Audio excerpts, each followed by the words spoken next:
ഒരിക്കൽ യേശു കർത്താവിൻ്റെ അടുക്കൽ പാപത്താൽ പിടിക്കപ്പെട്ട ഒരു സ്ത്രീയുമായി കുറേ ആളുകൾ വന്ന് നിന്നു. കർത്താവിനോട് ചോദിച്ചു, ഇവളെ പാപത്തിൽ പിടിക്കപ്പെട്ടവളാണ്, നീ ഇവളെക്കുറിച്ച് എന്താണ് പറയുന്നത്? ഞങ്ങൾ ഇവളെ കല്ലെറിയാൻ വേണ്ടി മോശയുടെ ന്യായപ്രമാണം അനുസരിച്ച് നിൽക്കുകയാണ്, എന്നാൽ നീ ഇവളെക്കുറിച്ച് എന്താണ് പറയുന്നത്? യേശു കർത്താവ് അല്പനിമിഷം വിരലുകൊണ്ട് നിലത്തെഴുതിയിട്ട് അവരുടെ നേരെ നോക്കി കർത്താവ് അവരോട് പറഞ്ഞു, നിങ്ങളിൽ പാപമില്ലാത്തവർ ഒന്നാമത് ഇവളെ കല്ലെറിയട്ടെ. പലപ്പോഴും നമ്മൾ നിയമങ്ങൾ അനുസരിക്കുമ്പോൾ നമ്മൾ നീതിമാന്മാരും മറ്റുള്ളവരോട് കരുണയില്ലാത്തവരുമായി തീരുന്ന ഒരു സാഹചര്യമുണ്ട്.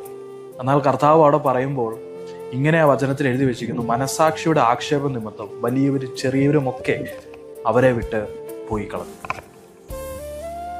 ലോകത്തിന്റെ മുമ്പിൽ അവിടെ പാപം വെളിപ്പെട്ടു, എന്നാൽ ഇവളെ കല്ലെറിയാൻ നിൽക്കുന്നവരുടെ പാപം വെളിപ്പെട്ടില്ല എന്നൊരു വ്യത്യാസം മാത്രമേ ഉള്ളൂ. പലപ്പോഴും നമ്മളെ കുറ്റം വിധിക്കുമ്പോൾ ആ കുറ്റം വിധിക്കുന്ന ആ വ്യക്തിയുടെ പാപം ലോകത്തിന് വെളിപ്പെട്ട് കഴിഞ്ഞു, പക്ഷേ കുറ്റം വിധിക്കുന്ന എൻ്റെ പാപം ആർക്കും മനസ്സിലായിട്ടില്ല എന്നുള്ളൊരു സത്യമാണ് യേശു കർത്താവ് അവിടെ കാണിച്ചത്. നിങ്ങളിൽ പാപമില്ലാത്തവർ ഒന്നാമത് ഇവളെ കല്ലെറിയട്ടെ. അടുത്ത വാക്യം പറയുന്നു, സ്ത്രീയും യേശുവും മാത്രം അവിടെ തനിച്ച് ശേഷിച്ചു. നമ്മുടെ ജീവിതത്തിൽ ഈ ഒരു അനുഭവം ഉണ്ടായിരിക്കണം എന്നുള്ളതാണ്. നമ്മളും യേശു കർത്താവും മാത്രം ഉണ്ടാകുന്ന ആ ഒരു സമയം, ആ സമയത്ത് യേശു കർത്താവിന് ആ സ്ത്രീയോട് പറയാൻ ഒരു കാര്യമുണ്ട്.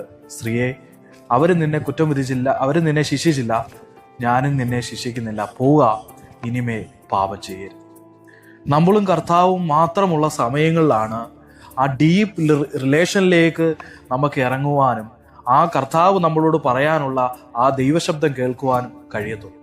ലോകം മുഴുവൻ നമ്മളെ ഒറ്റപ്പെടുത്തി നിൽക്കുമ്പോഴും ഇവിടെ പറയുന്നു, കർത്താവ് നിന്നോടൊപ്പം.